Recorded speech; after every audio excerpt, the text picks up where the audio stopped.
So hello everyone, welcome back to my YouTube channel. तो guys, आज की इस वीडियो में मैं आप लोग के बीच 12th क्लास का इकोनॉमिक्स यानी कि चैप्टर 8 का मुद्रा एवं बैंकिंग से संबंधित कुछ टॉपिक्स को लेकर आया हूँ, जो कि हमारा ये पार्ट 1 होगा। तो गाइज, यदि आप लोग का इस पार्ट 1 में बहुत सारा प्यार और परफॉर्मेंस अच्छा रहा तो बहुत ही जल्द पार्ट 2 आएगा। तो गाइज, वीडियो को बिना देर किए शुरू करते हैं, चलते हैं स्क्रीन बोर्ड पे। वस्तु विनिमय क्या है और इसके मुख्य उद्देश्य क्या है?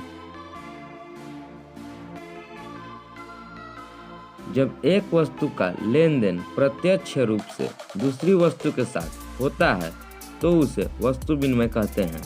दूसरे शब्द में इसे हम कह सकते हैं कि वस्तुओं का वस्तु के साथ व्यापार वस्तु विनिमय कहलाती है। इसके मुख्य उद्देश्य निम्नलिखित हैं। दोहरे संयोग का अभाव।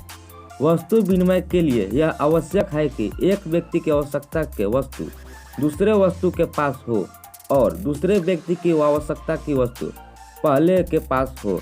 जब तक आवश्यकताओं का दोहरा संयोग नहीं होता, वस्तु की अदल बदल नहीं हो सकती। सामान्य मापक का अभाव।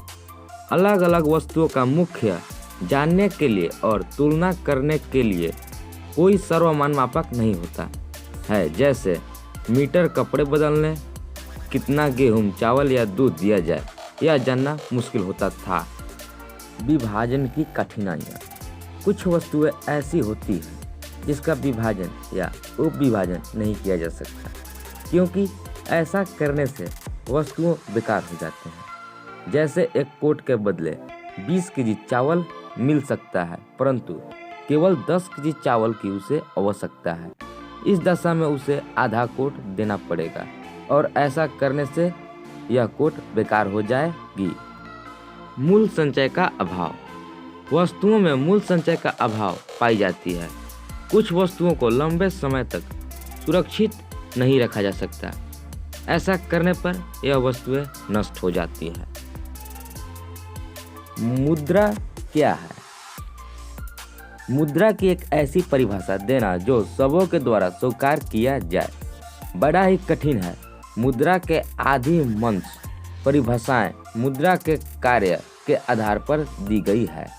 प्रोफेसर बाकर के शब्दों में, कोई भी वस्तुएं जो सामान्य विनिमय के मध्य के रूप में स्वीकार की जाती है और मूल्य मापन और संचय का कार्य करती है, मुद्रा कहलाती है। मुद्रा के कार्यों का वर्णन करें। मुद्रा के कार्य कुछ इस प्रकार हैं। विनिमय का माध्यम। मुद्रा का सबसे पहला और महत्वपूर्ण कार्य विनिमय या भुगतान का माध्यम है, अर्थात वस्तुओं और सेवाएं का क्रय विक्रय मुद्रा के माध्यम से की जाती है। आज कोई व्यक्ति चावल या गेहूं लेने के लिए तैयार हो या नहीं हो, परंतु मुद्रा लेने के लिए वह तुरंत तैयार हो जाता है। मुख्य मापन की इकाई। मुद्रा वस्तुओं और सेवाओं का मूल्य मापन करती है, जिसके कारण आज लेन देन आसान हो गया है। वस्तु विनिमय मूल्य मापन की कठिनाइयाँ मापी जाती, लेकिन मुद्रा के इसे दूर कर दिया गया। जैसे मीटर कपड़ा इज इक्वल टू 100 रुपीज़। स्थगित भुगतान की माध्यम। आजकल अधिकांश व्यापार में उधार किए जाते हैं, जिसका भुगतान नकद न करके आने वाले समय के लिए छोड़ दिया जाता है। इसे ही स्थगित भुगतान कहते हैं, जो मुद्रा के प्रयोग के कारण ही संभव हो सकती है। मूल संचय। मुद्रा में मूल संचय का गुण पाई जाती है। इसे लंबे समय तक सुरक्षित रखा जा सकता है, परंतु वस्तुओं को लंबे समय तक सुरक्षित नहीं रखा जा सकता। ऐसे करने पर इन्हें नष्ट होने का भय बना रहता है, लेकिन मुद्रा में मूल संचय का गुण पाई जाती है।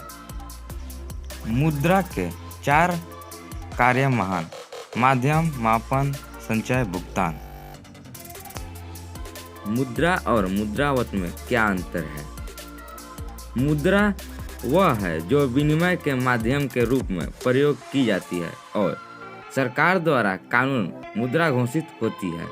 यह सबसे अधिक तरह की संपत्ति होती है। इसमें 110.1 तरलता होती है। इसे स्वीकार्य करने के लिए लोग कानून बाधा होता है। मुद्रावत मुद्रा बात भी उतनी ही अच्छी होती है जितना मुद्रा, किंतु यह विधि मध्य नहीं होता और इसमें तरलता में भी थोड़ी कमी होती है। इसे भुगतान के रूप में स्वीकार किया जाता है, परंतु शीघ्रता से इसे मुद्रा के रूप में परिवर्तित किया जा सकता है, जैसे शेयर, राष्ट्रीय बचत पत्र। शाखा मुद्रा क्या है?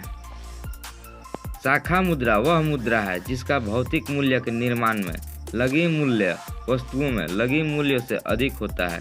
यह सस्ती धातु या कागज की बनी होती है। भारत में किस प्रकार की भौतिक व्यवस्था के अनुष्ठान किया जाता है? भारत में इस समय कागजी मुद्रा मांग का प्रयोग होता है, जिसके लिए न्यूनतम सुरक्षित कोष के आधार में जारी किया जाता है। इसका अर्थशास्त्र में प्रयोग होता है और यह एक विधिग्रह मुद्रा है। कागजी मुद्रा देश के मुख्य करेंसी है। 1 रुपये के नोट पर सभी जिनका भारत सरकार द्वारा जारी किया जाता है। भारत में करेंसी जारी करने की व्यवस्था को सुरक्षित विधि व्यवस्था करते हैं। इसके तहत केंद्रीय बैंक सोना, चांदी या विदेशी मुद्रा का भंडार अपने पास रखकर किसी भी मात्रा में मुद्रा जारी कर सकती है।